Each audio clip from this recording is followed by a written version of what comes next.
They have one. They have one more. They have way more than that. No, they have way more than that. Way more. They had 24 at the beginning last week. Or about, yeah.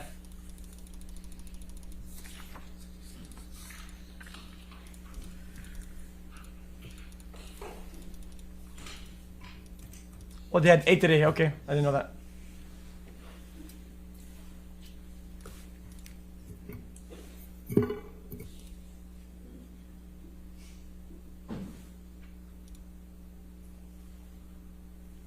I didn't sign up for shit today. Sorry, man.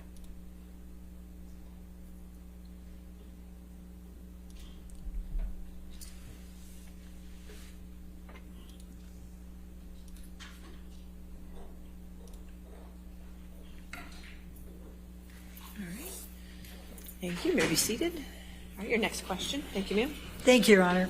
Dr. Spiegel, before we took the break, you were talking about the correlation between domestic abuse, heavy alcohol abuse, and cognitive disorders. Does the literature support your testimony on this? Yes, the literature fully supports everything I just said through that interaction. Thank you. Now, you indicated that you reviewed Mr. Depp's video depositions. Is that correct? The Yes. ones from November 10 through 12 of 2020 and December 14 of 2021. Is that correct? Yes. Okay. Did you reach any conclusions about his cognitive symptoms, insight, and judgment in watching those? So during the video deposition, what was readily apparent was a gentleman who had a significant delay in processing speed. And like I said, when you have a delay in processing speed, many other cognitive functions are going to follow. You're going to be impaired attention, concentration, memory. All that's going to happen. In terms of having to, the speech process, if you heard the deposition, the way the thoughts were conveyed were much more in the way of kind of disconnected, disjointed statements. It wasn't that they were not necessarily understandable, but they didn't have any coherent pattern until he was more structured by Ms. Bredehoff to kind of get to the point of the question, which happened throughout most of the deposition. And so you could see there that there was obviously some form of cognitive issue that should not be happening in someone in their mid-50s. I think probably due to the alcohol and Where's this? Is their substances. lawyer? What, if any, observations did you make about impulse control?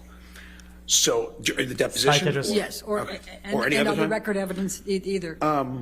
So again, I think that under the guise of not being acutely intoxicated, I think Mr. Depp was able to control much of his behavior, much of his thinking, even if it was aberrant or negative, he was able to control that. I think that once you start getting to the point of adding substances to that, that will set it over. If you saw the video, I think you all did, about the in the kitchen where there was smashing of glasses, slamming of cupboards, and yelling at Ms. Heard that you don't exist. And throughout the deposition of Dr. Kipper, Mr. Depp is firing him and rehiring him and yelling and screaming. And I do believe that a lot of it had to do with the interaction of, hey, we're trying to help you get sober. Okay, and it is obviously something you are resisting, not ready for, not wanting, and so you saw a lot of yelling, a lot of acting out, if you would, which puts you on the state of, hey, this is a gentleman who has really significant trouble with delaying gratification, okay, delaying reward, and certainly one way to make that significantly worse is with substances. There's no question Well, about it. that's a lot of conclusions. And you may have subsumed this in, but what, if anything, did you observe relating to erratic behavior based on the record evidence? Yeah, I mean, I think, again, when you talk about erratic behavior, Dr.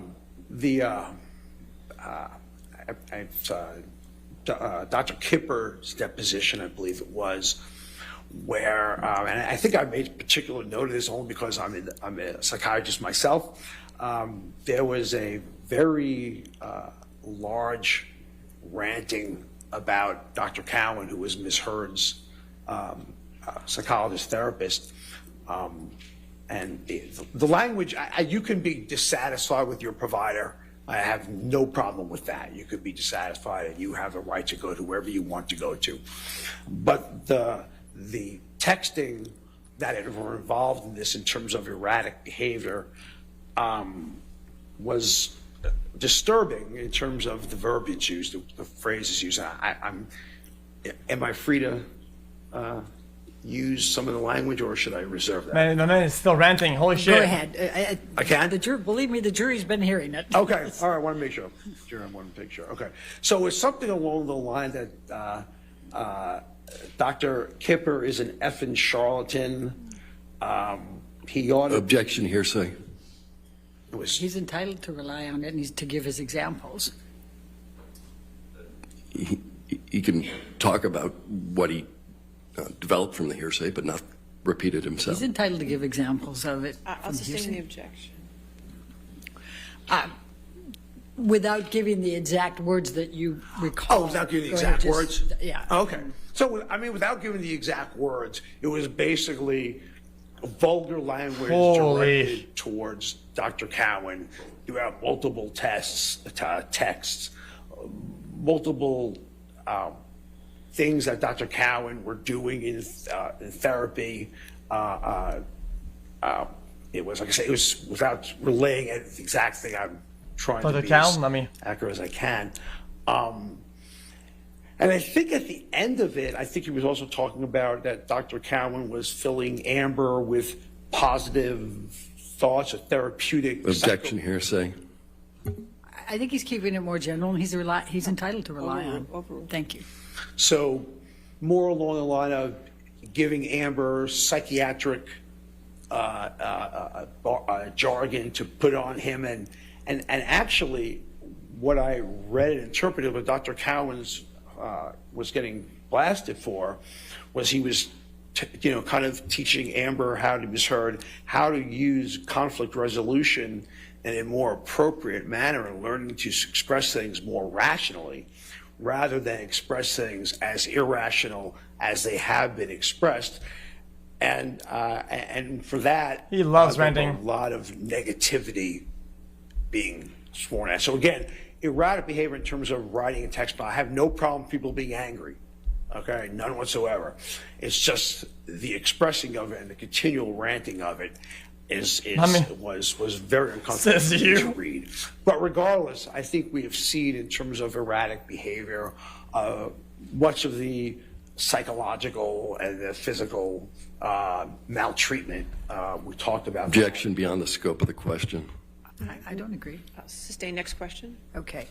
Even her, she started Mr. it. Depp is 58 years old. Are the behaviors that you have been describing for the jury, are those typical and age-related? No, so while I don't consider 58 years old, I'm 59, okay? I will tell you that the age-related changes that occur in humans are very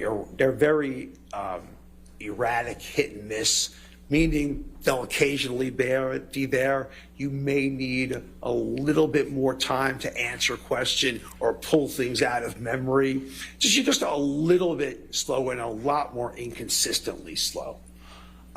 You wouldn't describe what Dr. Blaustein's changes were or what I saw in the deposition attributed to age. Dr. Spiegel, what is Seroquel?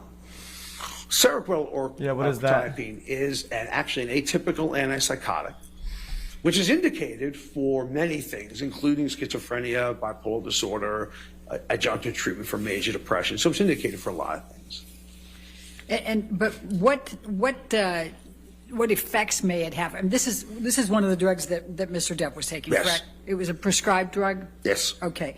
So- Yeah, please So explain. the effect of Seroquel is it's very often used as a sleeping agent because it doesn't have a lot of the side effects that are associated with conventional antipsychotics, movement disorders, tardive dyskinesia, et cetera, or at least it's a very low risk of that.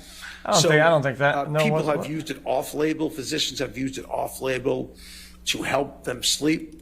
The problem is the effect is very barbiturate-like, and it really knocks people out, or certainly if you use it at high enough doses, it can. So this guy's Okay. throwing. And the problem is it also has street value. So it's absolutely used on the street for that downer-like effect. And obviously it's a little bit more readily available because it's prescribed. So it does have that street value portion of it. And Dr. Spiegel, what effect would this have on Mr. Depp based on the dosages he was taking? So I think what you're looking at is Objection, speculation. Overrule. Wow. Please Okay. continue. what you will see in patients who have substance use disorders are people who unfortunately kind of wake up and fall asleep only through pharmacological assistance, meaning that their own circadian rhythms are no longer in control of that behavior. So you will take stimulants to quote unquote get you up in the morning, and then you will take things Downers at like nighttime. quetiapine, Seroquel to knock you out. So basically what these are being used for is I'm going to get up and I'm going to get knocked out. And that's very characteristic of what would be actually legal prescribed substances.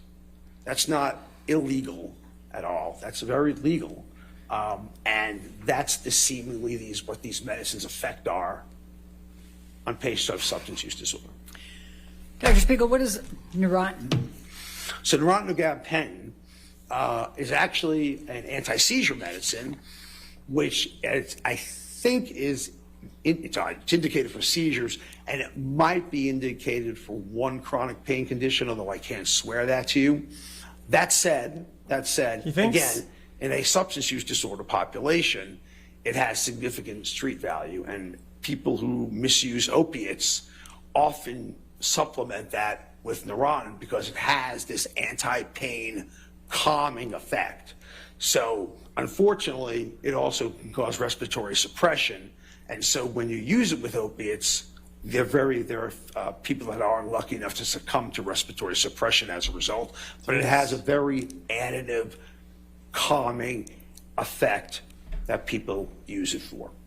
And what effect would this have on Mr. Depp in the dosages he was taking? Again, I was waiting for the objection. Okay, again, what it would do is have the street value of using it with the opiates. The advantage is you're using it with opiates, and it's making, because opiates in general, despite everything else it does, are calming. And you use it with it, it offers further calming, which is why doctors have been warned not to prescribe Is I know where he's going with this. medications like gabapentin and opiates together unless under significant, strict following, because it can cause serious problems, such as death, respiratory suppression. And Mr. Depp was also Oh, he's paid by the taking hour. Adderall, correct?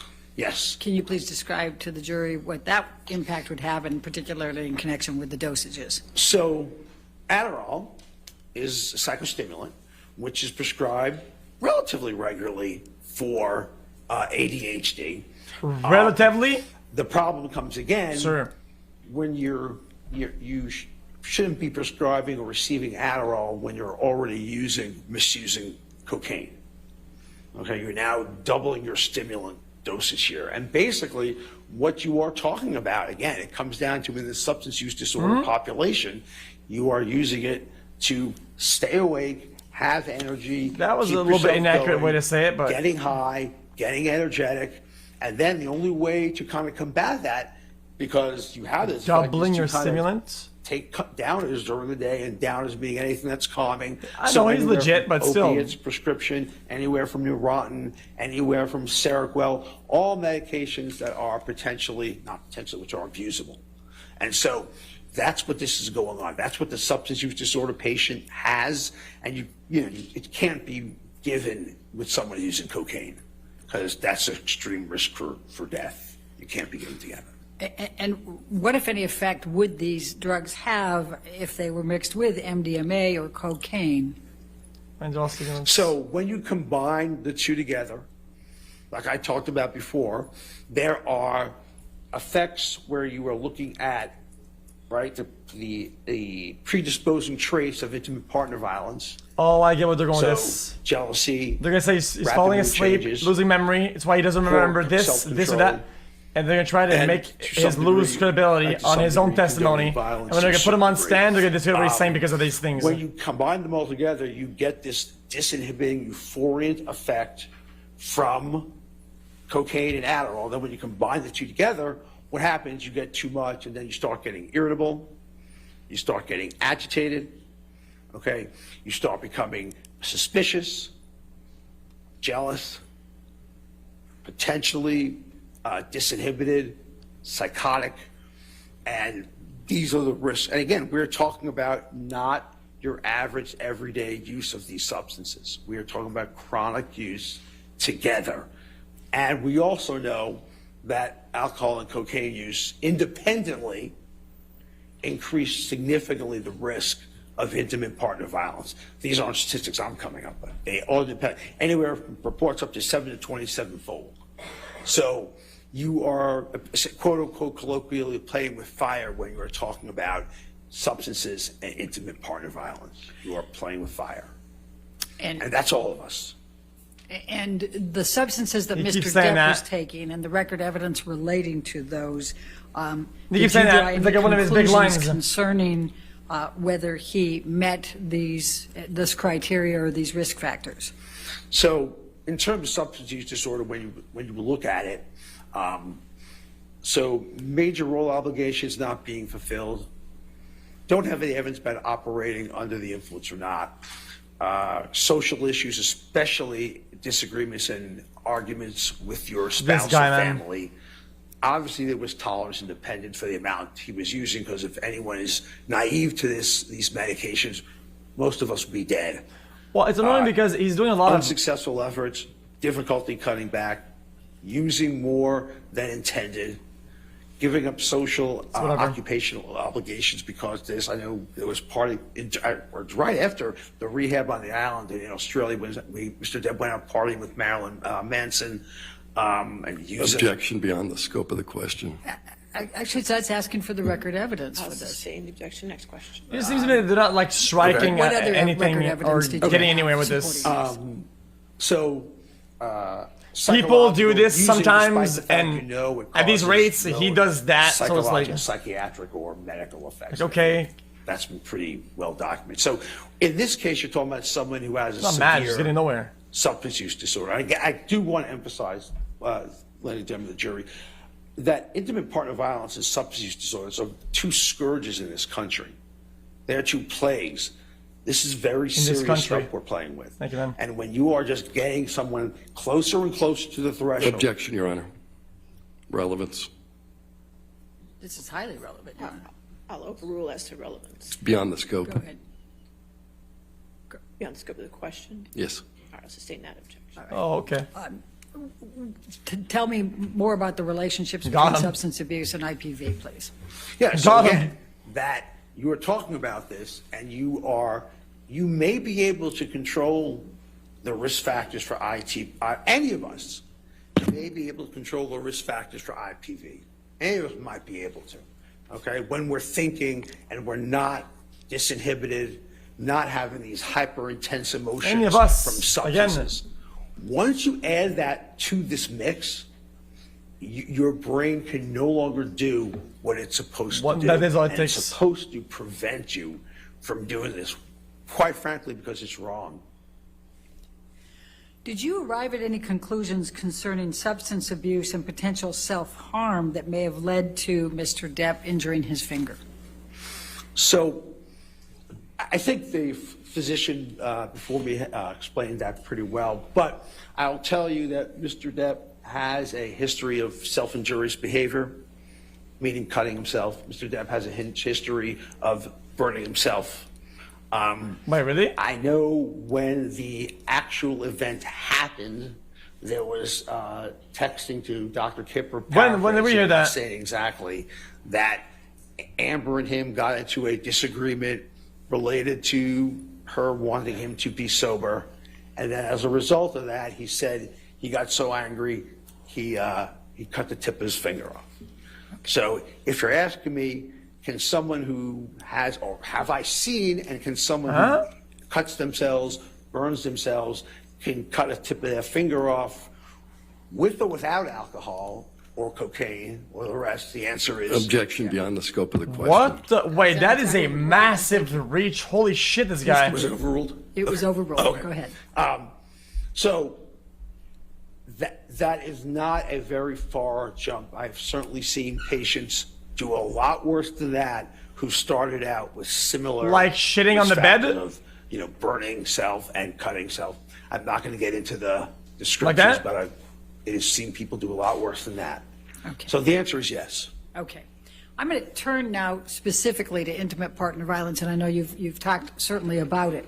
But can you tell the jury, please, a little bit more about intimate partner violence and what is included in that? So the APA Task Force on Violence in the Family defined more or less this topic of domestic abuse, intimate partner violence, as recurrent abusive behavior by means of psychological, sexual, or physical maltreatment for the purpose of achieving control or maintaining power, authority, and control. Can it include threats and intimidation? It includes, so in the part of This is psychological the same abuse, which is intro as done the other girl from last time. essentially as a means of Did a doctor, emotionally same thing, and pretty much. mentally hurting someone, but with the same end goal to achieve control. It can be destroying property. It could be financial, which is part of that. Verbal outbursts, threats, intimidation, body language, all of that goes under the concept of psychological abuse. And you may be able to divide it, verbal, nonverbal, what's Just look at the exactly jury. emotional If you're wondering versus what he's verbal. looking at. But they're all under that rubric, and they're He's all giving them under the guise of a free lecture. maintaining control. Do survivors of intimate partner violence experience mental health issues? Can you repeat the question? Do survivors of intimate partner violence experience mental health issues? Oh, yes. Oh, yes. So survivors of intimate partner violence, and by the way, I should start out by saying, Here it comes again. in psychiatry, we don't expect our victims to be perfect. We don't expect our victims to be unscathed by what they've received. So starting with that, okay, it is not unusual as survivors to see substance use, substance abuse, substance-induced symptoms, chronic depression, post-traumatic stress disorder, or subsyndromal post-traumatic stress disorder along the lines of battered wife syndrome, and some emotional unpredictability. And again, you are a victim here. You are a victim. Do perpetrators typically seek treatment or counseling? No, perpetrators are not receiving counseling treatment. One, because they're going to be probably having to tell someone that they actually struck someone, which is what their thought is about the big problem about intimate partner violence, is just the hitting. Again, important, but not the sole part of it. So perpetrators very rarely will go into any type of formal counseling. Victims go into counseling. Victims are seeking actually couples counseling. Victims are seeking couples advice to try to repair what's happening. Okay? But in terms of actual perpetrators, no, they don't do that. In your review of this case, is there record evidence of physical violence by Mr. Depp?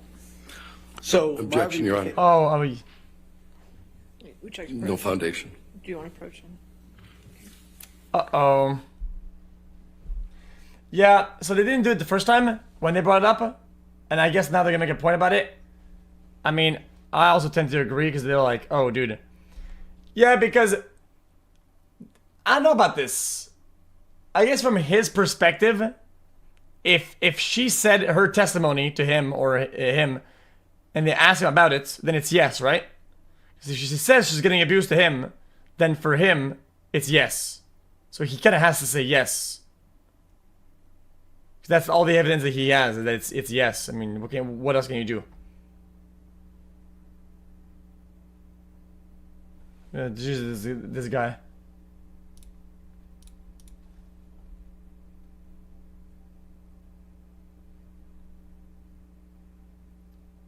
What the fuck is happening in there, man?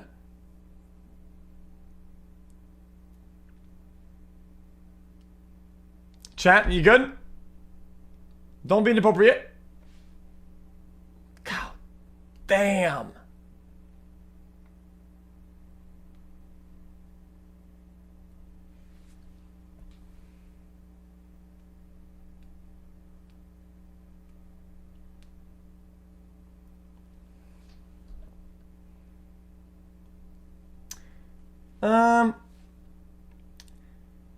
Isn't that he's boring? Isn't that his job to be not boring? It's just the problem I have is that he's hardcore random. I understand they need to make foundation, right? But now he's just lecturing entirely, dude. Like some of these guys, man, they're gonna come out of this fucking trial, man. They're just gonna go get their degree. They're qualified now, dude. They've listened to this guy talk for fucking 8 hours, man. Like that's it. It's GG's. Holy shit, this guy.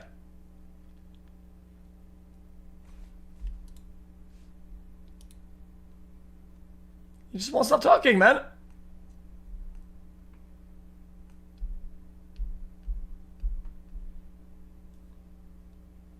Nah, it won't be like this the whole time. I think they have some good stuff lined up. Also, this cross, he's gonna maul them. I'm telling you right now. If you think he's getting exhausted talking now, dude, he's always said about talking. I'm telling you, dude. Unless I'd be surprised if I was wrong about this. Trust me. Cross is gonna be it. Good stuff to come. True low W.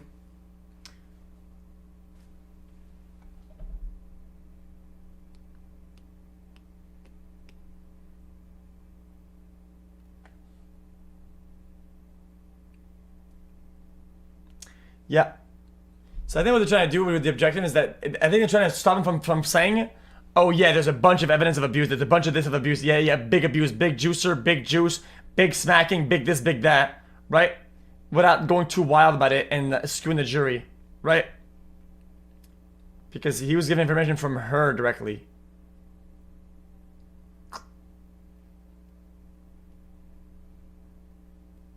Chad's being inappropriate about people's appearances, of course. Chat.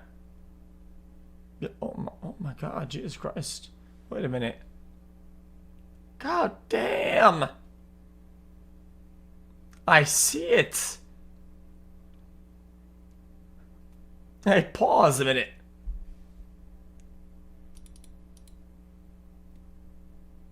Chat, what color?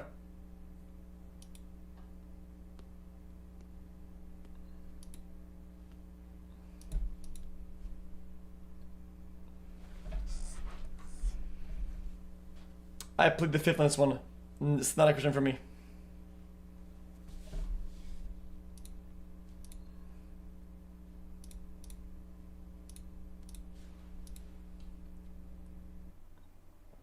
Oh wow, we didn't lag at all today. Oh, we're gonna have headphones. We're gonna have headphones of these. Are these good headphones or not?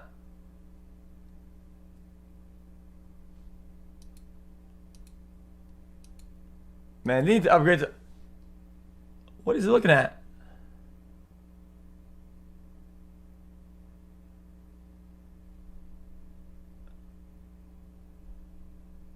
What the fuck is that? Is this the reflection of him?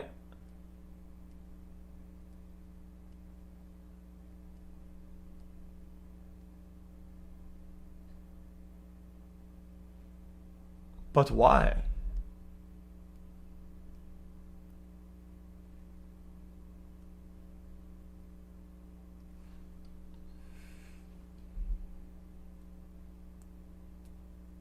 He's playing Gates of Olympus. He's a fucking rookie.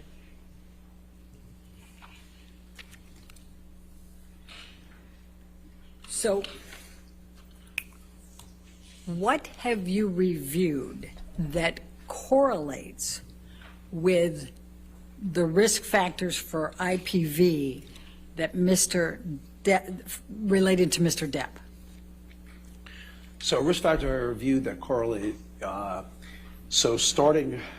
Oh wow, that's a. I guess we'll start with the physical because that was a question that was put out there.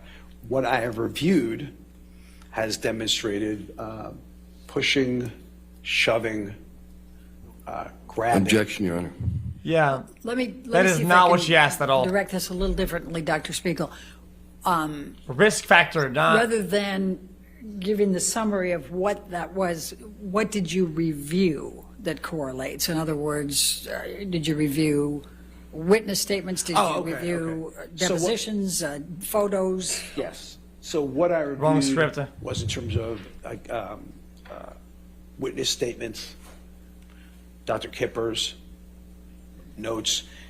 Very, very interestingly, actually, early on in I think it was 2012, or around that time, circa 2012, 2014, Ms. Heard was. Action beyond the scope of the question. What he reviewed is the question. All right, let's see. So I reviewed just the. So This guy's cooked. He's so Ms. cooked. Heard's.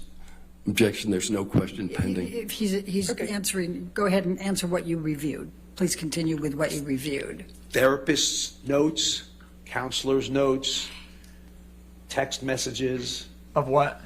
depositions, Of what? video, Video? pictures, Video? What? psychologists, I didn't see no fucking video. notes, and evaluations. And I said physicians' notes. That's what I reviewed. All right. Now, you've indicated that intimate partner violence includes physical violence, sexual abuse, and psychological aggression. Can you please describe for the jury what psychological aggression is and what it entails? Oh, he went through that earlier, man. It says psychological aggression would be the engaging in behavior for the sole purpose of emotionally and or mentally harming someone, with the main purpose of, again, to maintain control. So behaviors that can occur with psychological aggression include insults, intimidation, holding things financially against someone, jealousy rants, property destruction. So all that is involved, a nonverbal communication, so threatening looks, glances, things like that. All that is involved in psychological maltreatment and intimate partner violence. What if anything would be psychological aggression if it was Taking trying notes to and control somebody's writing. career? Would that be a factor? Yeah, so, Action leading. Overruled. so yeah, I'm trying to control someone's career. That would be under financial, trying to mistreat someone, especially someone wants to succeed and try and have a career, and you're preventing them from doing so by maltreatment. That's another example. Okay. So I'm going to ask specifically about the risk factors for intimate partner violence. Is substance abuse a risk factor for intimate partner violence? You already went through that, yeah. Yes, it is a risk multiplier. factor as well as a precipitating cause. And what record evidence did you review that correlates to Mr. Depp engaging in substance abuse? So the record evidence of, I'll just start with Dr. Kipper and the substances that Mr. Depp was using and misusing, both in terms of prescribed and on your drug screen, were brought out through that. Okay. Is lack of behavioral control and impulsiveness risk factors for intimate partner violence? Yes, they are. Okay. And what, if any, record evidence were you aware of that Mr. Depp had exhibited lack of behavioral control and impulsiveness? Oh, the video of the cupboards. Here comes. Again, Here comes. threatening. Objection. Record evidence. That correlates with, and I'm on the risk factors at this point. Thank you, Your Honor. Threatening,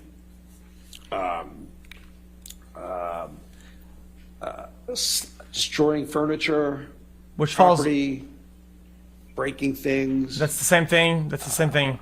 writings on walls. That's the same thing. Mirrors, writing in blood on furniture. All that would go with that. Okay.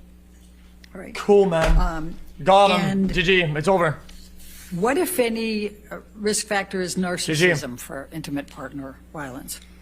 So, a patient, before we get into narcissistic personality traits or disorder, the overall, it's categorized under what's called cluster B personality. Objection, Your Honor. What Yeah, about let's what go about the to behavior question. of taking a He's fat explaining shit the on the bed narcissism. where we sleep on? I'll sustain objection if you Okay. ask a question. Can you What would I explain to qualify the under? jury what's involved with narcissism as it relates to the risk factors of intimate partner violence and So what that realm is? So narcissism patients have, again, poor self-control, okay, rapid mood Don't shifts, blame the dog. okay. As a result, they have an undue sense of admiration. They worship power. They worship control. They have lack of empathy, and people are generally kept around as long as they're useful to them. Large sense of entitlement. Anything else? Need for praise. So that would go under narcissistic personality and IPV. What, if any? Yeah, I have all of that. So what? What, if any, traits would be requiring admiration? Would So that what? fit I don't into give a it? fuck. Yeah. Oh yes. Requiring admiration need to be admired as part and parcel of narcissistic personality disorder. Yes. Would being envious fit within that? Yes. Fragile self-esteem? Yes. I feel funny emotes. I don't give a fuck. And what, if any, record evidence do you have that correlates with Mr. Depp being narcissistic? Well, I do think that I'd rather like myself a lot than Fact hate that myself. I'm sorry. he thought that Amber owed him, Ms. Heard owed him. Objection, Your Honor. Overruled. Thank you. Go ahead. The fact that Ms. Heard owed him and only wanted to be together with him because of his fame is an example of that. I do think the jealousy aspects are an example of that. I do think, as I think Mr. Tillett had testified that, being admired is one thing, but then behind your back saying something else about people is another thing. And I can Is this probably high school say drama? with reasonable certainty that to some degree this whole trial is that. because Objection, Your Honor. Yeah. What's the objection? That's not record evidence. Speculation. Overruled. Please continue. that this whole trial, in terms of narcissistic insult, is what's going on. I believe that Mr. Depp was very much a mainstay appropriately in Hollywood, and then this was pulled the rug without. Objection, Your Honor. Yeah. Can we be? He's able to explain what he's This guy is going crazy. Can you explain what you mean by this whole trial? Your This Honor, can we proceeding would go, approach?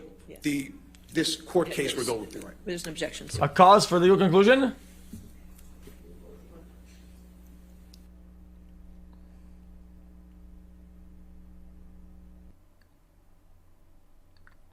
This guy is actually off the perk that S.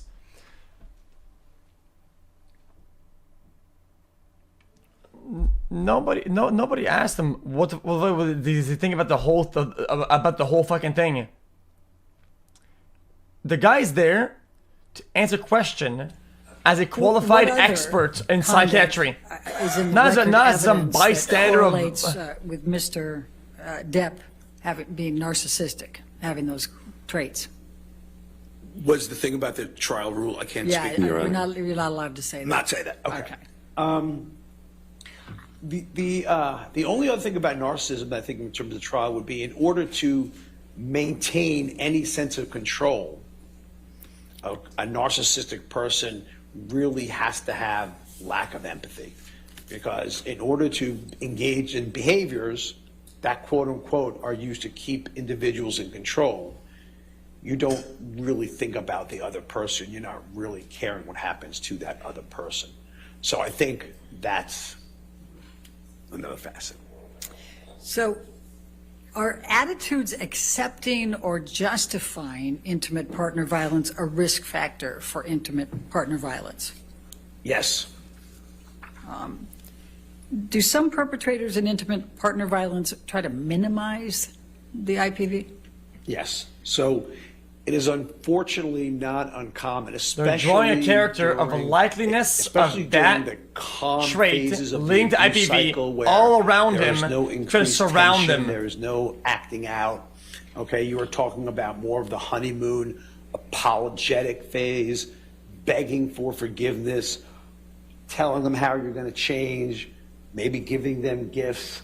And then when Oh, the wow. dust settles later in the day, a day or two later, it is not uncommon for the perpetrator to kind of switch the blame over to the victim, saying that, hey, you know, this either denial, this never actually happened, and trying to make me look bad, or an allopathic defense where you instigated it, or an altruistic effect where I'm doing it for you, transformative effect that society kind of accepts this. He's describing so it is very her, uncommon yeah. for all of a sudden for that to start shifting.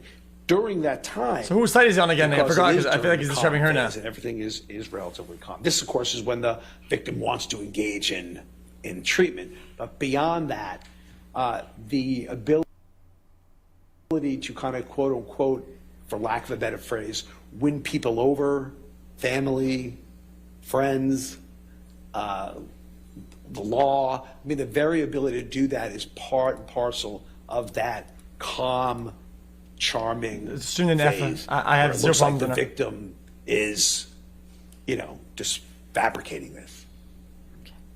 And is victim blaming a characteristic? Yes, like I said, I mean, to blame the victim, that one of the defenses are the allopathic defense comes along with victim blaming. That's what essentially you're doing. I'm blaming you for what you made me do. Okay. And is there record evidence that you reviewed that correlates with Mr. Depp engaging in this type of behavior? So I think for a lot of the issues seen, the big precipitant was going to be the need for sobriety.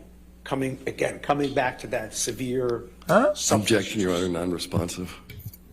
I think he's trying to explain it. Thank you. Please continue. the severe substance use disorder, and many of their arguments, but what I reviewed in the record, stemmed around Ms. Heard's desire for Mr. Depp to maintain sobriety, and that what was happened. So as a result, she was blamed for, bothering him in a way he didn't want to be bothered. Aren't they losing a lot of time with this guy That triggered on their clock? what was going on. Are you familiar with the term gaslighting? That is a lot of time, a lot I'm of time. familiar with the term gaslighting. Okay, what, if any, gaslighting is consistent with intimate partner violence and the risk factors?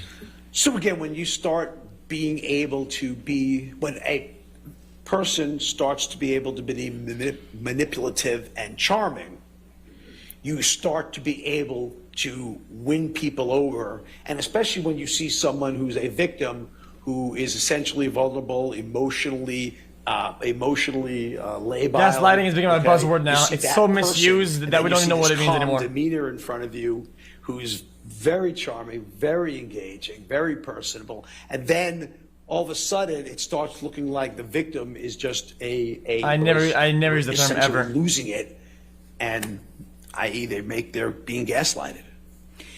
Is there examples where an intimate partner, violent perpetrator claims that the victim is the person who's actually committing the abuse? Yeah. Oh yes. Oh yes. How common is that? That's very common. Again, that's part of that is very common in the occurrence of the honeymoon phase and the calm period of the abuse cycle. Very common during that time, where the victim, where they're shifting the blame, or anything along that line. That's very common for that to happen. And you indicated that you reviewed some audio tapes in this case, correct? Yes. And what, if any, evidence did you review there that correlates with Mr. Depp attempting to claim that Amber was the one? Well, I think that was what was said, that Amber was the abuser. Objection, Your Honor. I don't understand the objection. What record evidence? We saw a lot more of the opposite. Please continue. We saw a lot more of the that opposite. Claiming that Amber, I hate you because you were was, running. The abuser. I chased you in this because particular you were going to scenario. hide. And what I will reiterate again is that I hate you because they want to argue with victims me. aren't perfect, and two, it is not uncommon in the context of being a victim when you know that person is about to proceed or relapsing to a substance or going to a substance, and anticipating what's going to happen, that you anticipate the next move and start initiating self-defense. But by and large, that's not what's going on here. By and large, Mr. Depp, behavior Objection, Your Honor. was There's consistent. an objection, sir. Oh, sorry. I'll sustain the objection. Okay. All right. We can move on to the next one. Is prior victimhood of abuse a risk factor for intimate partner violence? Yes. And What about being a perpetrator? There's something known like as her. intergenerational theory of violence, which is basically along the line of observation, imitation, reinforcement. So you observe a behavior that occurred in childhood, you imitate it when you see that there's no significant negative consequences, but you do get the positive consequence of maintaining control of a situation, solving the conflict in your way, if you would. So that theory is, interestingly, it applies to not only the victims, not only the perpetrators, but also the victims, because there are many victims who grow up in a house of abuse that are not abusers, but they're the victims of abuse. what are the warning signs of intimate partner violence? So warning signs would be increasing the tension, escalations of tension. So that's when you start seeing, hey, partners getting angry, okay, starting to break down the communication, starting to engage in verbal, nonverbal threats. Victim concedes due to this tension, and that leads you to Break actual communication. acts. That So these seems acts that seems progressively awfully build, accurate. and then they occur. That seems specific. What, if anything, have you seen in intimate partner He's just violence tailoring about the answer for the- apologies and You're promises? just tailoring. So again, the apology is part and parcel of the honeymoon phase, and promises are part and parcel of the honeymoon phase. And, you know, the victim wants to believe it's going to work. They want to believe their spouse is going to be faithful to this. And as part of the abuse cycle, it ends up, as I should say, in the calming cycle, like I said, the victim tries to get some help to try to resolve this, until the tension buildup phase where something bothers them. So again, it could be bothering someone about substance abuse. It can be bothering someone about finance. It could be bothersome about your career. Anything is liable to build up tension when you have this framework of limited self-control and erratic, intense mood shifts. So what, if any, record evidence did you review that reflected Mr. Depp engaging in these warning signs, including the apologies and the promises? I think that was almost routine, that after it was all said and done, that he would apologize for letting this monster out, letting this anger out, almost routinely. And there's very well record evidence of that starting as early on in the marriage, in therapy for Ms. Heard. So that's very common and very much occurred. Recognizing what happened.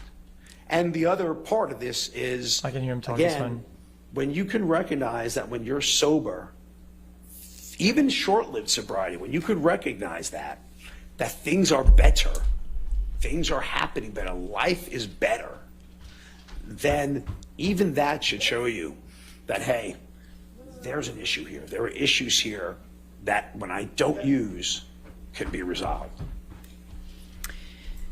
Thank you, Dr. Spiegel. I'm going to now move to the Goldwater Rule. Can you explain the Goldwater Rule, please? So the Goldwater Rule is when Senator Goldwater was running for presidency, and I'm going to be honest with you, I think it was in the late 60s when he was, early 70s, because I was too young to even fucking follow lecture, politics. dude, So a lecture, man. Please don't quote me on exactly when it was. But basically what's happening is clinicians, psychiatrists were making these quote-unquote armchair diagnoses from their homes or offices because they saw this person on TV, the way they acted, and were asked to comment about what they think their diagnoses are. And therefore, it was felt that that should not be done by professionals in these public settings. Does it have any applicability here? No. Objection. Why not? No foundation. He was explaining what the Goldwater Rule You want to was. approach?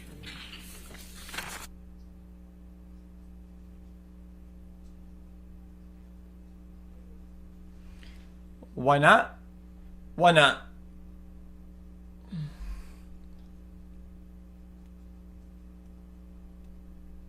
So the guy who's doing it, yeah, I see. Even though he's like an expert, I just feel like he's drawing an awful lot of conclusions about Depp, who he did not have a personal interaction with or personal analysis in a session with him, but yet had a lot with her, I think. Right? Or not? Yeah, he did with her, right?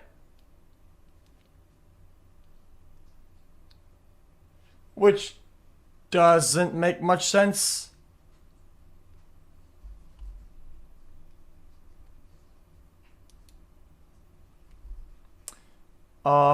That's their tactic. Yeah, but this guy's just ranting about like... So basically, I think now that they're running, they don't have a lot of evidence and hardcore proof and things that are kind of undeniable. They're going with the risk factor because otherwise they get objection to whatever, right? I would assume.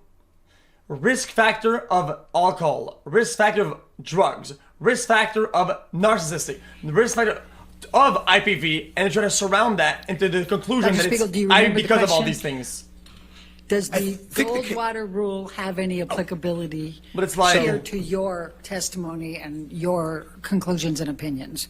No, it does not. And For why? multiple She did reasons. drugs. One, She does drugs.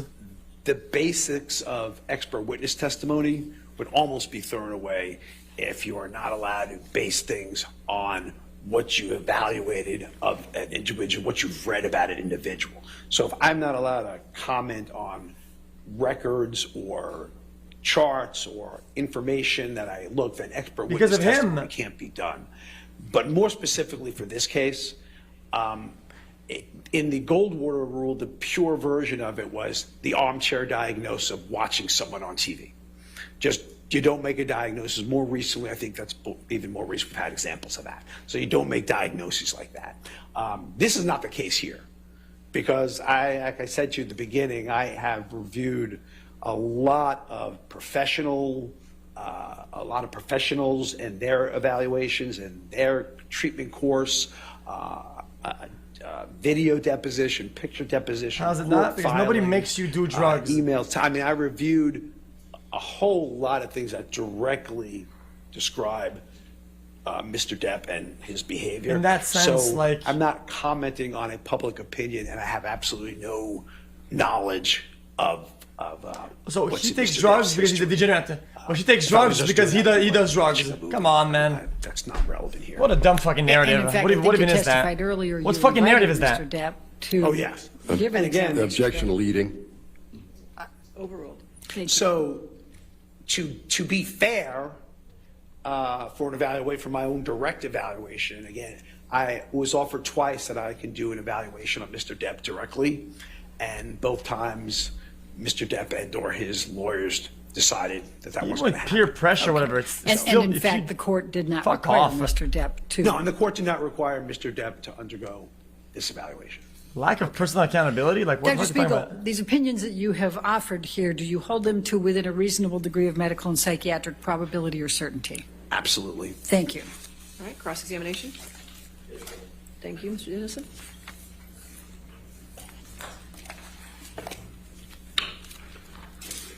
Okay. Sir, I'm now just Wayne smoke them, Dennison. please. Just smoke We them. haven't met. But let me ask you, let's start with what you finished with. I'm sorry, one more time? Let's start with what you finished with. You understand that the court was twice asked by Ms. Heard's counsel to order a medical exam of Mr. Depp, and those motions were denied. I think your team told the court you didn't want to have them, and the court ruled on them, right? I don't think the court proactively did it. You kind of had a motion to them, right? No, when Ms. Heard's lawyers moved for them and asked for them and did not get them. Isn't that right, sir? If you're saying that's what happened, my understanding of was that you all did not want him to undergo one. They petitioned for it. The court said no. Yes, that's what my understanding of it was. The court said no to ordering Mr. Depp to do the medical exam. Right, I said the court did not require it, right? And there was one that was ordered, in fact, right? There was, All right. Ooh, they may approach. Damn. Oh, Johnny Depp cited it. They're all smiling and shit. I guess they got him. Uh-oh.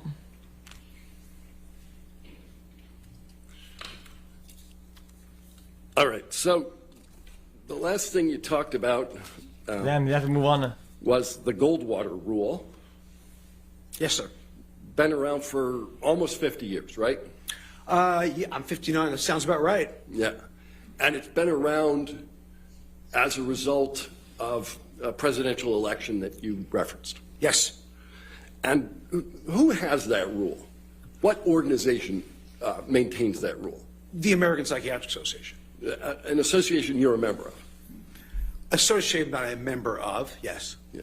Aren't you a fellow or something? Yes, I am. Okay. So, and this is an ethical rule, right? It is an ethical rule. And yes, it's ethical. They say rules. It's an ethical guideline. Yes, they're guidelines. Mm-hmm. And you know that over time, the American Psychiatric Association has amended the rule so it's not just about diagnoses, but it's also about professional opinions. Could you be more specifically say about professional opinion in regard to what? Well, let me read this and see if you're familiar with it. It is unethical for a psychiatrist to offer a professional opinion about an individual based on publicly available information without conducting an examination. That's the rule, right? If you're reading it directly, I will believe you. Okay.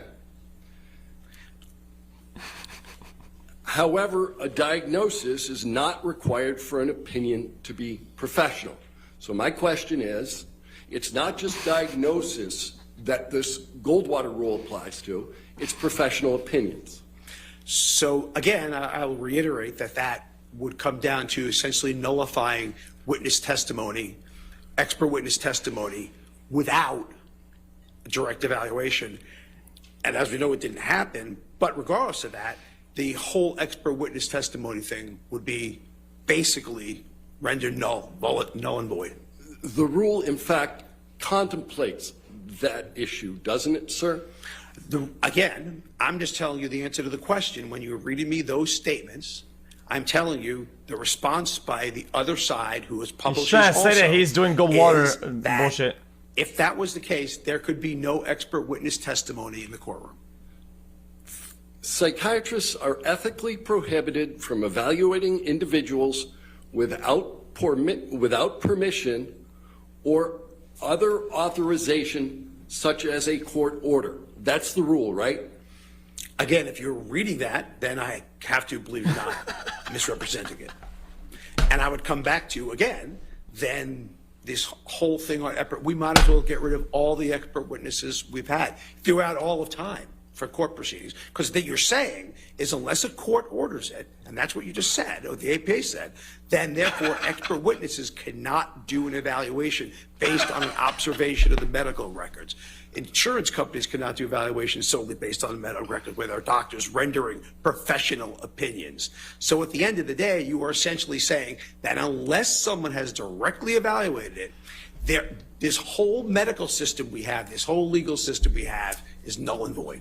I'm not saying... No, yes, you are, sir. No, you are.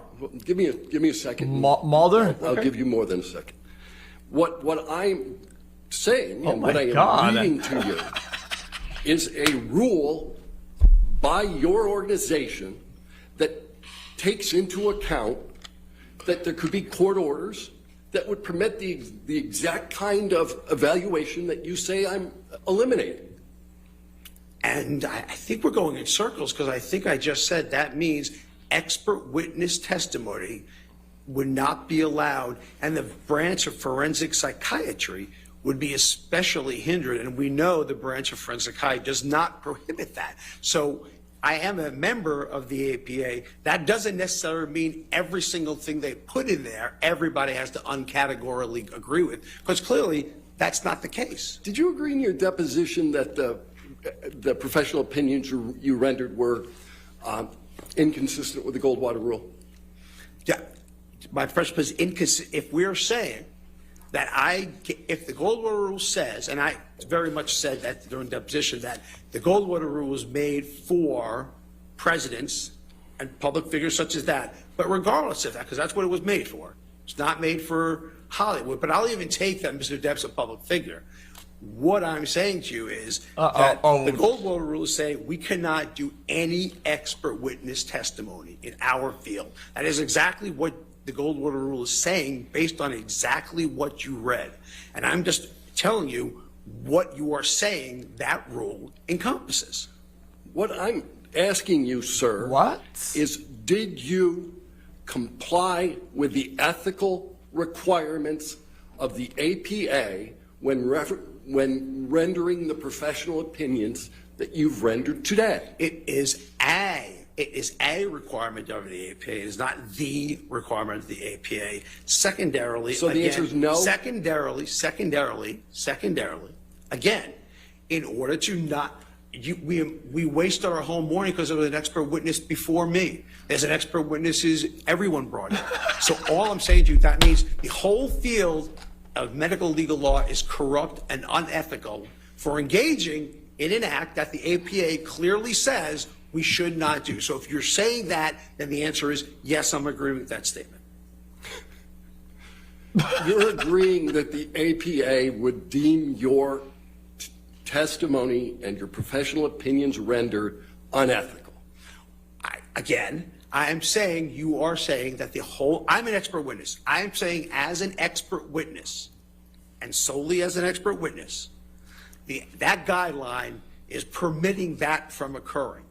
I would say then that the whole field of expert witness testimony, again, would be disavowed by what you are quoting in the Goldwater Rule, and we know that's not the case, because if it was, we would not be allowed to do it. And you said the rule was for presidents, right? And That was public initially for figures. president, yes. Well, and the name of the rule came from that. But the rule says it is unethical for a psychiatrist to offer a professional opinion about an individual. That's right, sir. It's not just presidents, it's not public figures, it's individuals. Funny, it was named after the. According to your logic, if you don't put something in the title, it's not true. That's what you told me this morning, I believe, about my intimate partner violence. So what I would say to you then, sir, is that if you say this about an individual, again, any court would have to render an expert witness testimony invalid. Any doctor that reviews charts would have to render it invalid. Yeah, I if can they go on the list didn't of docs analyze that the do not subject see or directly, interview patients directly, right? and that's a violation. So basically, you are saying that unless you do a direct clinical evaluation, then all of the So fields just of don't forensic do psychiatry long-range and analysis all then? of managed care is No due to shit? unethical violation because we are not seeing the presence. We deny patients medications all the time without seeing them. We deny patients treatments, unfortunately, without seeing them. And I'm on the receiving end of that. So the answer to your question, again, unless you are saying to me that all of this is unethical, which is what you are saying. This is how I'm interpreting what you are saying to me. That unless you do the evaluation directly yourself, therefore, it cannot be considered ethical. And I'm telling you how that applicable to not just expert law, but also managed care, and applicable to multiple branches of medicine. Hospital duration of hospitalization stay, they get evaluated. That kind of makes sense. Tell me where you want me to end this. Well, why don't we talk about what you just testified to? Because I didn't ask you anything about that. I asked you whether, under this rubric, under this principle of medical ethics, have you acted unethically? Yes or no? No. As an expert witness, I have not acted unethically. And if you want the jury to believe that expert witnesses are unethical, then I guess that's for them to decide. Yes or that's no, for them sir. to You decide. Oh, said no. Let's go to the next question. Okay. Right? Psychiatric diagnosis occurs in the context of an evaluation based on thorough history-taking, examination, and where applicable, collated or collateral information. You'll agree with that? I believe I said that earlier, yes. Yeah. And it's a departure from the methods of the profession to render an opinion without an examination and without conducting an evaluation in accordance with the standards of psychiatric practice, correct? Well, again, by the way, for the record, intimate partner violence is not a psychiatric diagnosis. I'll start with that. Substance usage by themselves is not a psychiatric diagnosis. If you want to cut to the chase, psychiatry is not a diagnosis of that. Narcissistic personality traits is not a diagnosis. Ergo, I am basically commenting on the things that were brought to me, which are not diagnosis. But an evaluation, if I was going to treat a patient or anyone here, those are the steps I would take. We, I think, started with the notion that this rule applies broader than diagnoses. It applies to professional opinions. I believe you just quoted professional opinions relative to narcissistic personality traits, haven't you, sir? Relative to Mr. Depp. Again, I believe you just commented on what it takes to do in a psychiatric evaluation to establish a diagnosis. I'm almost certain that's what you said. And maybe I'm wrong. Maybe you didn't say that, but I'm sure you did. And therefore, what I'm saying is neither IPV nor substance usage, nor narcissistic personality traits a psychiatric diagnosis. And then under the rubric of expert witness testimony, you are saying I acted unethically under the rubric of expert witness testimony. I get what you're saying. So if you, sir, would like to proceed that expert witnesses are unethical, based on that, it's not a diagnosis. And waste everyone's time. I think it's fairly obvious. But thank you. Go ahead. These were your words. It's an observation, so it doesn't fall under some of these rules. It's still professional opinion, though, which kind of falls down into that category, I would assume. I don't know. Maybe we can... That was pretty easy. Go ahead. All right, Doctor, you're going to have to just answer the questions. Okay. Sorry about that. Getting into it. You need to just answer the questions. Okay. Always getting... You are not rendering any diagnosis whatsoever of Mr. Depp today or ever. Uh-oh. Holy. 5 seconds stun. No, I probably would 6 seconds stun. that. Certainly, I would not say narcissistic personality disorder. I would say traits. Certainly, from what I have read, intimate partner violence is not a diagnosis. So the answer is no for that. Narcissistic personality traits is not a diagnosis. The answer is no. But if you want to tell me that substance use disorder is a psychiatric diagnosis, the answer is yes. But that wasn't an issue, was it? Whether Mr. Depp used substances? I mean, you said you've gone through the record. That wasn't really an issue at this trial. He's said it from day one. Oh, so you're saying he's already admitted to the diagnosis? He's already admitted to the use of the substances. Well, again, there's a difference between admitting to substance use and substance use disorder. Let's go back to what you just said about narcissistic personality trait. Then that would be a diagnosis. Narcissistic personality disorder. That is a diagnosis. Is a DSM-5 diagnosis. There you go. Correct? There you go. Diagnostic personality, and you haven't testified that Mr. Depp has narcissistic personality disorder, have you? I would certainly, if I didn't, I'm certainly thinking that, but at least I'm going to say he has traits, which are characteristics of provisional diagnosis of, it's a provisional diagnosis probably of narcissistic personality disorder. But yeah, I mean, I do believe that. Well, but when you say provisional diagnosis, you know the DSM-5 requires, in order to find that diagnosis, 5 of the 9 factors. Mm-hmm. And you haven't done that analysis. You've never made that diagnosis. You've just identified certain factors that are criteria for the diagnosis. Right. But you need 5 of 9 to get to the diagnosis. You've already told us that you didn't make a diagnosis. You're just identifying traits, correct? I'm identifying traits that are consistent with the diagnosis, yes. Right. What diagnosis? And did you testify in deposition that the existence of traits, as opposed to the disorder, doesn't have a correlation with IPV?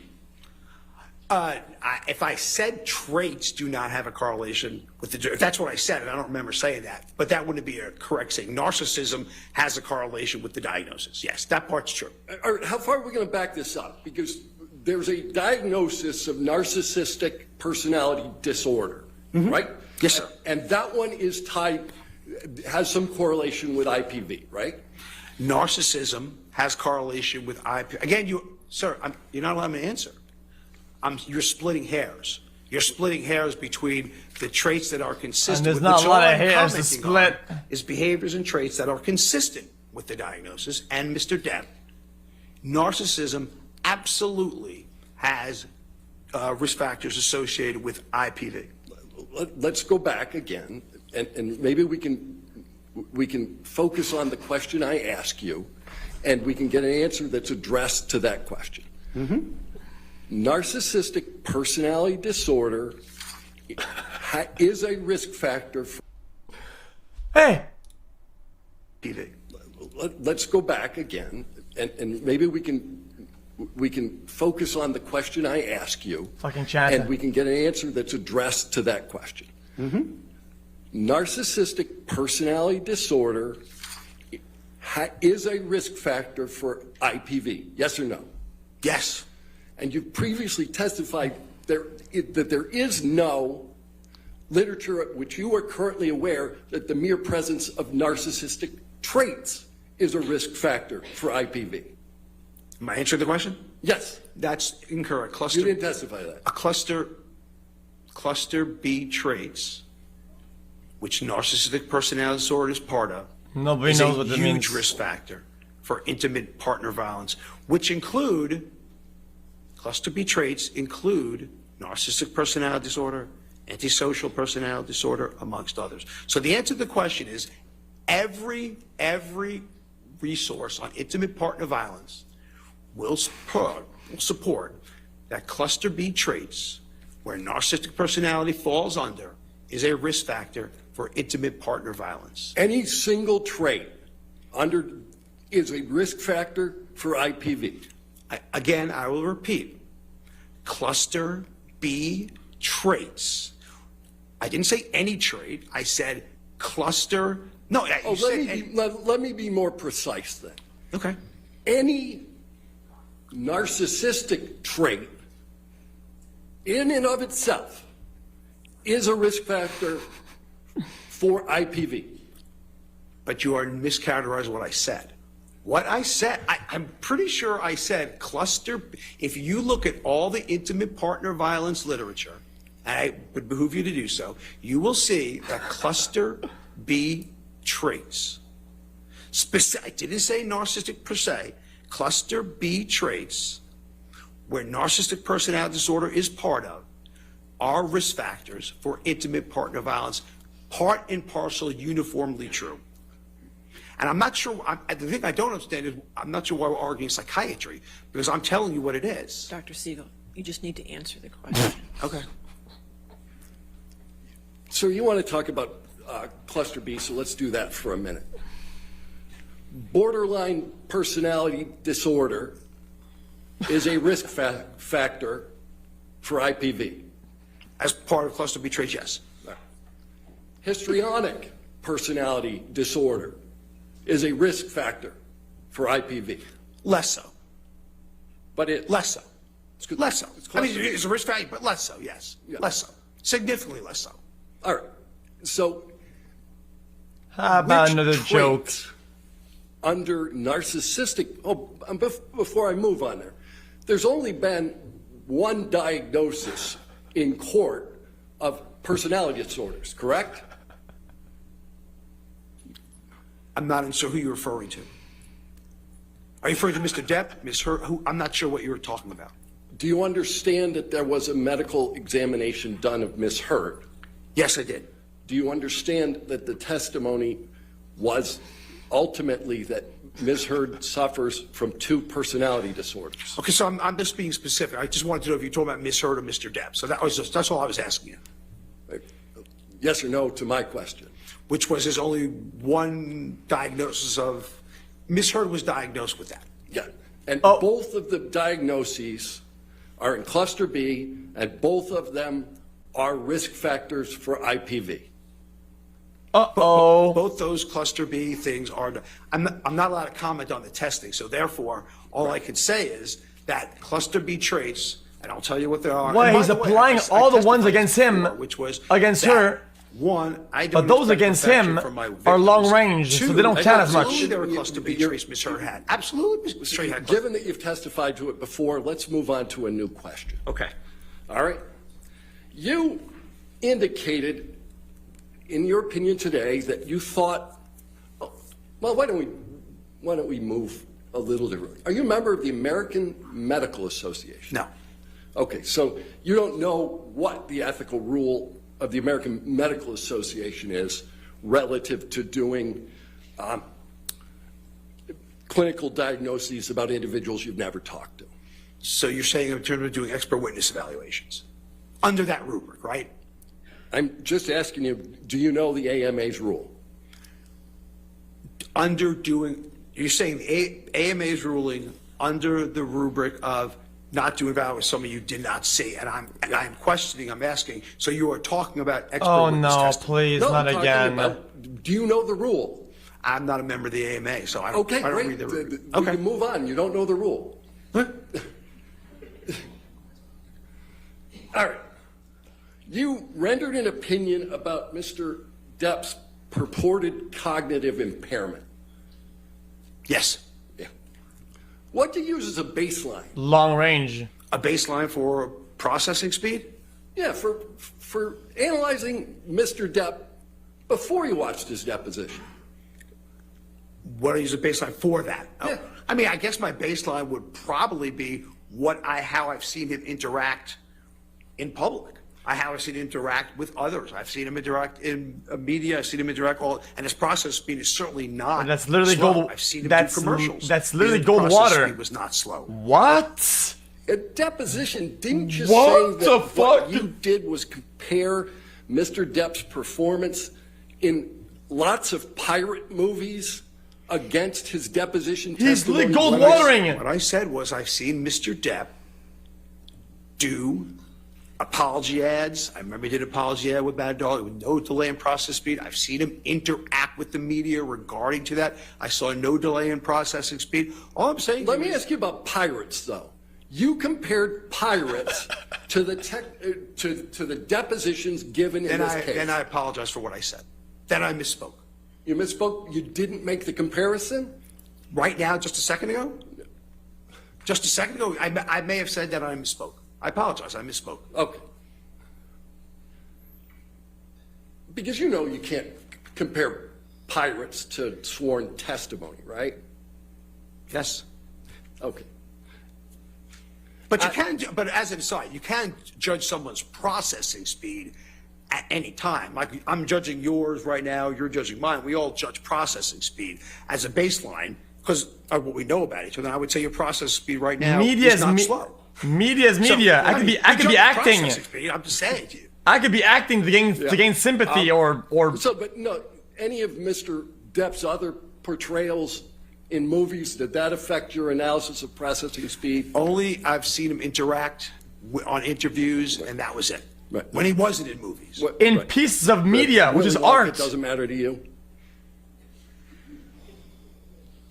You see him in that movie, Charlie and Chocolate Factory? Did you look at that one when you were comparing his processing speed? Do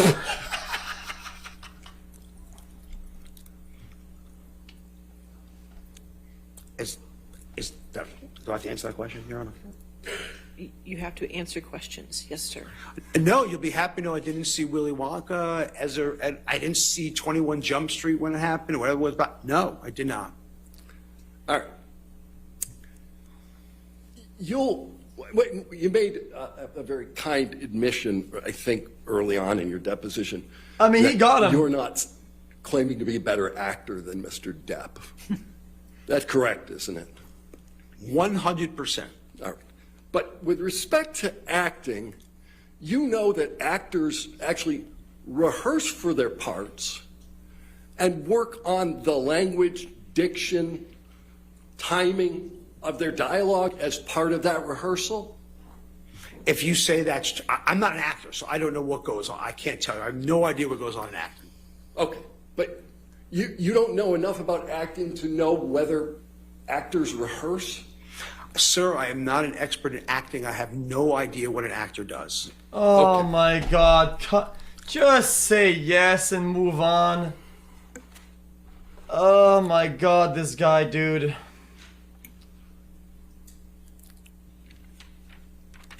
During your deposition, what were the circumstances under which you decided to call Mr. Depp an idiot? Under somebody call Mr. Depp an idiot? Yeah, you called Mr. Depp an idiot in your deposition. Why? Okay. So I think it was in the context.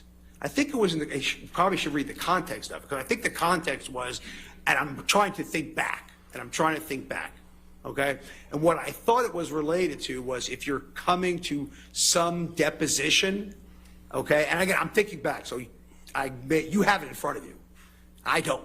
So I'm thinking back where he's coming in from Europe for a deposition, video deposition that he gave, and he took an overnight the night before. And what I think I said was that if you're going to do a major thing to a trial that you're involved with, I think you'd be an idiot to come in the night before. All right. So I didn't call Mr. Depp an idiot. I certainly called that planning an idiot. I didn't call him an idiot. So the words, so I mean he's an idiot, are mistranscribed? No, I'm sure, again, if I said it in that, if you're just reading one line, one snippet, I'm sure it was in the context I just said. But again, you have it in front of you, I don't. Yeah. Is idiot a professional opinion? I wasn't rendering professional opinion, Yeah. no. Is it a psychiatric opinion? That is what he's asked to do, though. How does it follow the... Oh, you just said that I'm not rendering a professional opinion. I just said idiot. That's not a... No, so idiot is not a professional opinion? Mm-hmm. Is it your practice to describe people as idiots? In my practice, describe people... In my practice?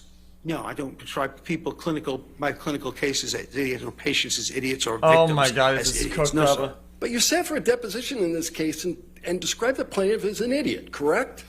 You gave me 9 hours of deposition, and if I said the word idiot, it was an idiot in planning. It wasn't making him an idiot. I don't know Mr. Depp's IQ. I don't know his overall functioning. So therefore, if I said it, it was an idiot in planning, which is what I meant to come across as.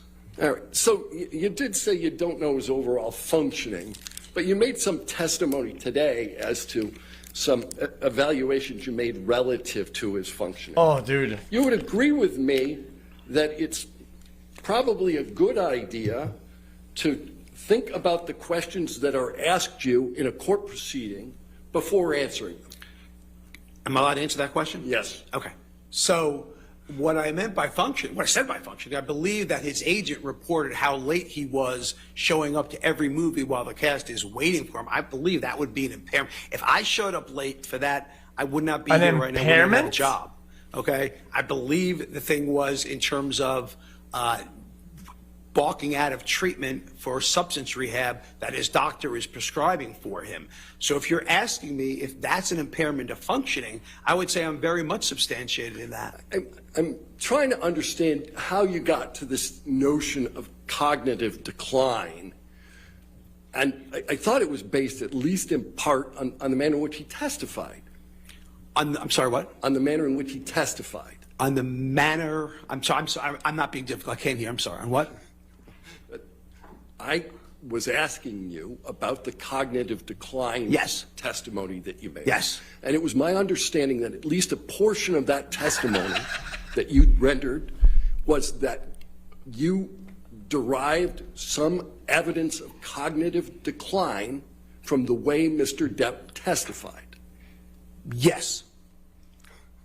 Okay. And that's what I said, yes. Right. And so all I'm asking you is, don't you think it's a good idea when you're in the middle of a court proceeding to answer questions carefully?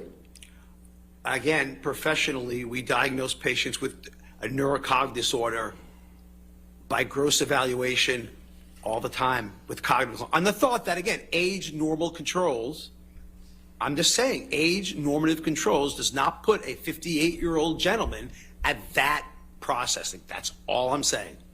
That's Right. all I said. And you derived this without ever once talking to the man.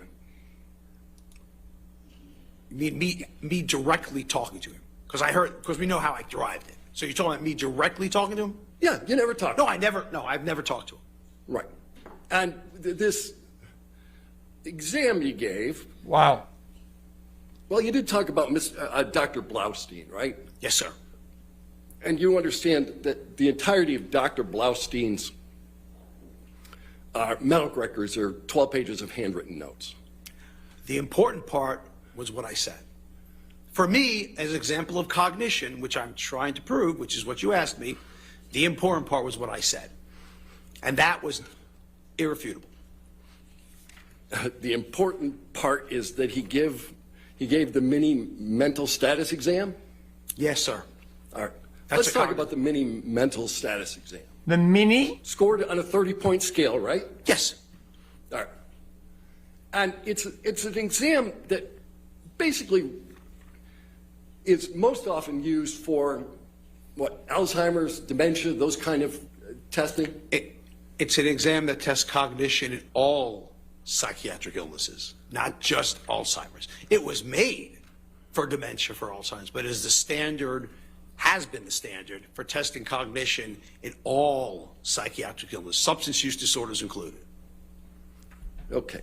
Now, there is an element of that exam that requires drawing, correct? Yes. So you don't know what drawing Mr. Depp did or whether the drawing should have been fully scored. I wasn't questioning his visual spatial perceptual skills, which is what that does. Right.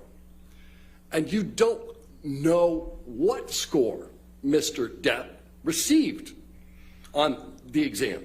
I was very specific. I know 3 words, not remembering at 5 minutes. That's all I said. 3 words, not remembering 5 One words, trait. minutes, and he remembered one of them, right? From what I'm saying, he didn't remember any of them. All right. Memory on the exam. Out of the 30 points, what's it worth? 3. 3, right? Memory is 3 out of the 30. Yeah, memory's 3. Okay. But again, the memory section in and of itself tests memory. So That's the 3, only question that tests and memory. he Only said he was section that impaired actually because tests of memory. 3. So the memory section tests memory. It's the only 10%. section you testified about. And for all you know, that with respect to the exam that you're relying on, Mr. Depp scored 27 out of 30. And that would be telling, though, cognitive, if you score 27 out of 30 and you miss 3 points on memory. That would be very telling. You don't know if Mr. Depp had been up all night the night before. Again, you wouldn't expect to not recall any words at 3 minutes unless there's a cognitive issue. You don't know if Mr. Depp was high. And again, now that could affect memory, but I'm not refuting that. I'm not refuting that at all. He could have been high, he could have been drunk, he could have been using It's cocaine. why and that you would make a absolutely affect conclusion it. if That's what I you said. Yes, would have you're right. controlled. So ultimately, you have no idea what state Mr. Depp was in at the time he took the exam that you're relying on. Short of what you just said about drugs and alcohol, okay, there shouldn't be a reason why a 58-year-old also with strokes and other neurocognitive conditions, but short of that, there shouldn't be a really good reason why someone at that age shouldn't come up with at least one. But in answer, But wait a minute, you started that question with short of drugs and alcohol and spent 35 minutes talking about his use of drugs and alcohol. Isn't that right? oh, I'm agreeing. I thought I agreed with you. I think I agreed. I said that drugs and alcohol can absolutely affect cognition. I'm not, And especially I'm memory. not sure if that's a problem. I agree with you on that. All right. So you don't know, one way or the other, how he scored on the exam. You don't know whether he was at the time on drugs and alcohol, but you're going to rely on it in your testimony to say that he's cognitively impaired. This is pretty good, actually. Which This is what we do in clinical medicine, sir. Okay. What? You rely on tests that you don't know when it was administered, you don't know the score of the test, and you don't know the state of the person being tested, but you're going to rely on it anyway. You said what? Again, if we had to know every test, when people get the mini mental state exam, we have no idea clinically if they are high, wasted, stoned, stroke. We have no idea. So if you're going to say that, that means everybody needs a drug test before they do a mini mental study, and that's not the standard of care. And I think you know that. So If you want to make diagnosis on a Let's subject, talk you would have wanted. a little bit about this word you kept using, correlation. I guess that's why you don't fucking do know the word, Goldwater. right? Shit, right? Yes. Unless I'm wrong. Correlation and causation aren't the same thing, are they, sir? no, they're not the same thing. No. How are they different? Correlation is consistent with causation, is direct link. Can you say that again? You were so fast I didn't hear it. I'm sorry about that. Correlation is a risk for something happening. Causation is a direct link. Right. So just because something's correlated doesn't mean it's going to happen. 100%. Right. 100%. Like lung cancer, for instance. Smoking is very highly correlated with lung cancer, right? Yeah, and there's certainly a link Right. to lung cancer and smoking. Right. But not all smokers get lung cancer. Not all smokers do. No one, like I said, no one fits the curve perfectly. Right. And you've made repeated testimony to all of us. All of us do this. All of us do that. Mm-hmm. That's Your rehearsed. suggestion about all of us is you're just looking at the world as a sample and not at any particular individual, correct? What I'm looking at is that I'm not talking about an individual, how they can or cannot be resistant. What I'm saying is invariably, when you use substances, this is going to happen. Now, is there a 0.05% chance that someone who does? Absolutely there is. But is that medical degree of certainty? Absolutely not. A 0.05% chance of what, sir? Of eventually developing symptoms. If you're using excessively, eventually you're going to develop symptoms. All right. But risk factors tell us nothing about any one particular individual, do they, sir? No, no. Again, risk factors tell us nothing except that if they have it, they're at a higher likelihood of developing it. That's Right. what it tells us. But you did a whole litany of risk factors relative to IPV. Yes. Right. And none of those risk factors tell us anything specifically about an individual. Other than they're at higher risk. Right. Right. So someone could have every single risk factor for IPV And not do it. That's what I and was never saying. commit IPV, right? It would be, again, if you're going to say a medical degree of probability, the answer is they will. But if you're saying uniformly, the answer is no. That is a degenerate answer. IPV can occur without Just substance concede abuse. the answer. It's not that sure. bad. Someone can abuse substances without ever perpetrating IPV. Again, absolutely. But He's right. It doesn't matter if he's you are right. saying Just concede it. different than what I said. I did not say abusing substances. I said substance use disorder. There's two different things, because there are surely people who use substances that do not engage in any violence, do not become psychotic, nothing at all. So And that's absolutely. equally true of people who have substance abuse disorder. There are certainly people who have substance abuse disorder who don't commit IPV, correct? They are saying people who have substance use disorders, the majority of them, over 50% do. So over 50% do. So that's medical. The answer is That's it. Guilty. yes. Guilty. As you said, not everyone who smokes gets lung cancer. GG. So He's over there 50%. are Roll the dice. significant numbers of people. Fuck it, dude. You said it was over 50, so you'd say 40% of the people who have substance abuse disorder don't commit IPV? And those are the ones that do not have IPV risk factors, though, right? So we're talking about people Wait a who minute. don't. Isn't substance abuse disorder and IPV risk factor? Oh, yeah. These are other people that don't have other risk factors, right? Right. Surely. But again, we're talking about people in general. You don't know anything about any particular individual as to whether anybody's going to commit IPV. If statistics follow through, all we can Just say is concede. more than 50%, Oh, 7% it's not- will. If you combine more It's risk not that factors big you of a have, deal to concede the the point. It's more not. likely Who cares if he's people right? will develop It's a you smoke probability. cigarettes once, that might not correlate. You're trying to say he's to lung cancer. guilty If you smoke it of doing chronically, something because he's in that a might- higher chance than not So that's all I'm in a saying. medical Talking about probability. Individuals here. You either That's have just lung that is such a cancer or you stupid don't, medical right? conclusion. if you're smoking. Right. Right. You either commit IPV or you What are you didn't. talking about? I mean, yeah, you either did or you didn't, yes. Right.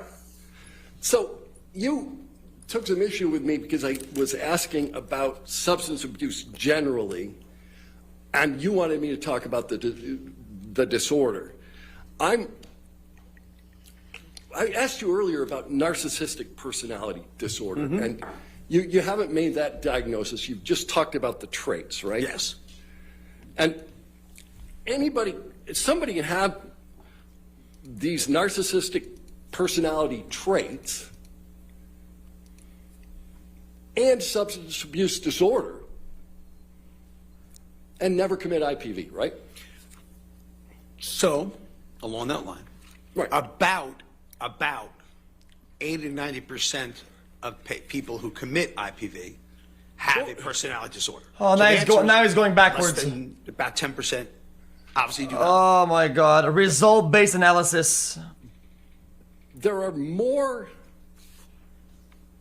close links with IPV for borderline personality disorder than narcissistic personality disorder. Correct, sir?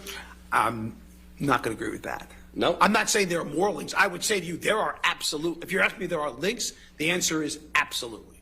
If you're saying to me more, I can show studies say yes, so studies say no. That has not been absolutely definitively correlated. No. No. Absolutely not.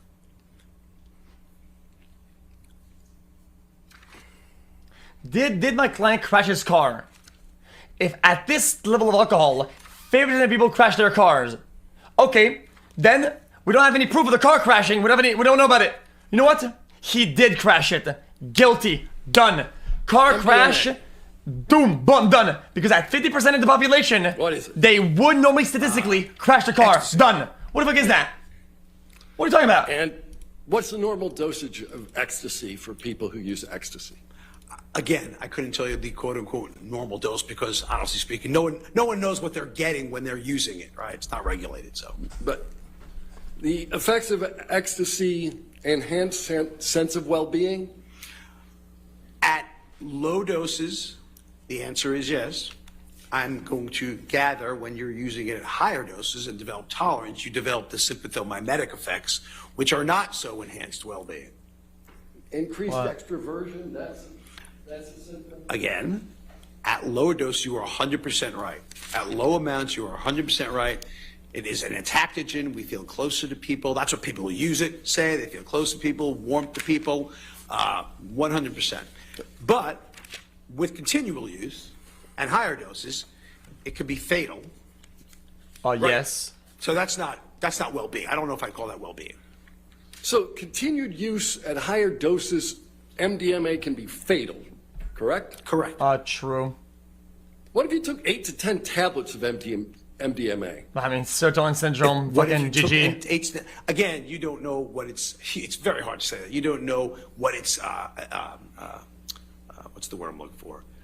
Contaminated with, okay? You can't just say, hey, let me just take 8 to 10 pure ecstasy and see what happens. That's not gonna happen. So what I would say to you, again, because substance abuse are unpredictable, they are not regulated, no one knows what they're going to. No one absolutely has any idea whether it's going to cause this empathic entactogen effect at very low doses, or is it going to cause the increase, it's like a stimulant, like cocaine and something we talked about like that. No one knows what's going to happen. It's not regulated.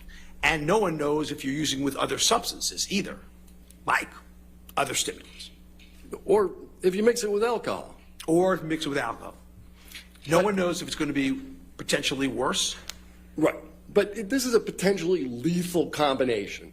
8 to 10 MDMA tablets and alcohol. This is a potentially toxic combination. Right. Can it kill you? Even with tolerance, you're getting It is a smoked. toxic combination. That's true. Ever heard of someone cutting off their own finger on MDMA? Have I ever heard of it? Yeah. No, I can only give you one What? example. 8 to Haven't 10, seen you could that. have hallucinations. I mean, So, Seroquel. That one puts you to sleep, right? If you want to 8 to 10 is phrase a insane. barbiturate putting you to sleep, then the answer is yes. Yeah, you heard Mr. Depp talking about sometimes being on the nod, right? And again, I think I explained Seroquel very well this morning. Good. I'm going to ask him a few more questions. Oh, okay. Okay. All right. You kept making references to street value. Turnovers. Why were you doing that? Because that's why people with substance use disorder use quetiapine and Seroquel. Say it again, I'm sorry. That's why people who use quetiapine or Seroquel can it sells on the street because it's so barbiturate-like in effect. Right, but you said that Mr. Depp had a prescription. There are many substance use disorder patients who have prescriptions for Adderall and quetiapine from their doctor, and that doesn't mean they're not getting high out of it. That doesn't take much. Doctors like to believe what patients have to say. They're not going to go in there being expert witness testimony. All I'm telling you is that in people who have substance use disorder, it is not uncommon, and the thought was initially that because quetiapine was not addicting, that it's safe to give in people with substance use disorders, when in fact, we absolutely know it has street value. We absolutely know that for a fact. Right, but my point about this is you made a bunch of testimony about street value, but you knew at the time you made the testimony that Mr. Depp, in fact, had a prescription. He also had a prescription for oxycodone and roxicodone. Does that count? Because that's also probably not a good thing. Just because you have a prescription doesn't mean that. I think Mr. Depp would agree with you it wasn't a good thing. Just because you have a prescription doesn't mean you can't abuse it. No, I'm not suggesting you're abusing it. I'm just wondering why your testimony was in any way tied to street value when every single drug you referenced, Mr. Depp had legally. Again, you can have prescription substance abuse, and we know that. Oh, then just concede the fucking straight point. It's not that hard, dude. And that's not uncommon if you look at the opiate epidemic. This guy just doesn't want to let. Now we can have that. That's not an uncommon thing. Unfortunate, but uncommon. not uncommon. So, Seroquel, I think you described He's right, as a sleeping agent when used off-label. When I saw what? Sleeping agent, Seroquel, when used off-label. When used off-label, it's used. It can be used sleeping agent. Yes. Right. Surrendering a dumb question Mr. isn't bad. Depp's use of Seroquel could account for some of the photos we saw in this in this trial, where he's asleep in a chair. Again, what I would say to you is that if you have a substance use disorder, What he's doing is worse. You are using it to be knocked out. Yes, I agree, but I'm not sure. What he's doing is much worse. So whatever. I've Yes, never say seen whatever you want to say, someone do dude. that. So when he was passed out in the chair, he also had vomitus over him. I've never seen Seroquel do that ever. Neurontin is another one of the drugs you testified about. That one's also prescribed, right? Yes, it is. And what's the prescription for that? What's it used for? And what's its indication, or what's its Yeah, used what's for? its indication? I mean, its indication is for seizures. It may have one pain indication. Again, I'm not a neurologist, so I can't tell you exactly if it does. But it's chronically used off-label for pain. It's used off-label for anxiety. Uh-oh, you got the paper. And what's its effect? That's another one that'll put you to sleep, right? Well, yeah, I mean, sure, 100%. Right. And you made reference to a picture. There's been testimony around that picture that Mr. Depp fell asleep with ice cream in his hand. That's not vomitous, right? I was told it was vomitous. Okay. What? You talked about the fact that Mr. Depp indicates that from time to time. And how can his analysis he uses be an earpiece? What's vominance? I mean, I read that, yes. Okay. Did you read the testimony of Mr. Wyatt, who told you what was being pumped into that earpiece? Yeah, I mean, if I remember right, I mean, I think it was lines, right? No, it was music. It was music, not his lines? Yeah. Oh, okay. It's So music. Oh if my Mr. God. Depp was listening to music rather than being fed his lines, does that change your opinion as to his cognitive function?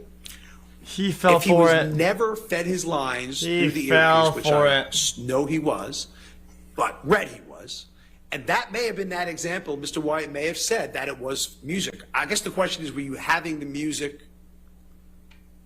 during the actual talking of your lines? Is that what you're saying to me? Well, you know, if you can do two things at once, that's a pretty high cognitive function, isn't it, sir? You know, it's a very good point, actually. Divided attention is something humans have a lot of trouble in. So, for instance, we have trouble driving and putting on the, using our cell phones and direct. So, divided attention, humans actually are not very good at. I'll put that out there. But Mr. In general, not just Mr. Depp, in general. But Mr. Depp is pretty good at acting. You acknowledge that early on.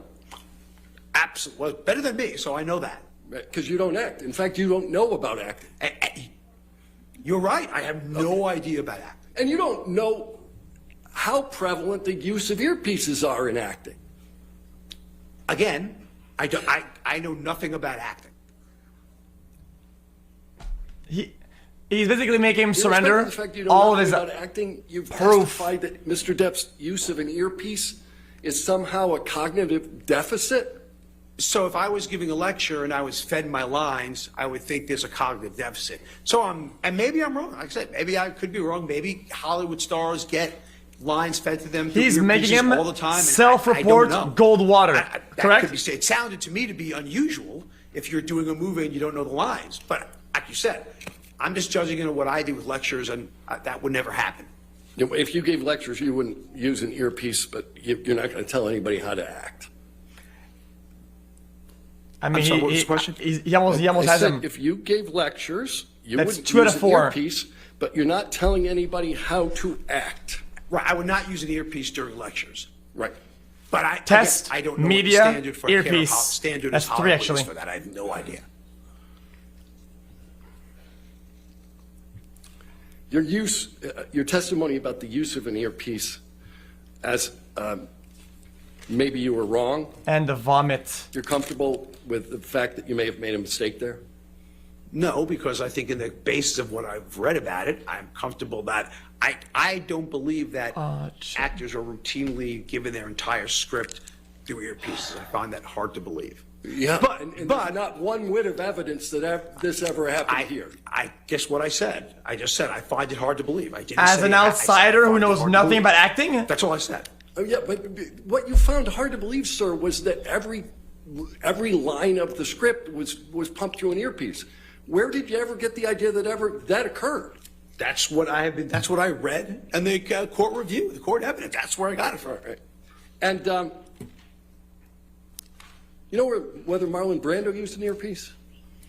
Isn't he dead? Yeah. So the answer is no. He does not oh use one. my god. No, I used the past tense. What I'm the sorry. fuck? I know nothing. I will concede to you. I know nothing about acting. I will concede to you 100%. If that is the standard and people are done that's acting, then I apologize and that was wrong on my part. If that's the standard, I'm wrong. I don't know. Okay. Let's go with that. No further questions. All right. Absolutely bussin'. All right, let's go ahead and break for lunch then, ladies and gentlemen. Again, do not do any outside research. Do not discuss your testimony with anybody, okay?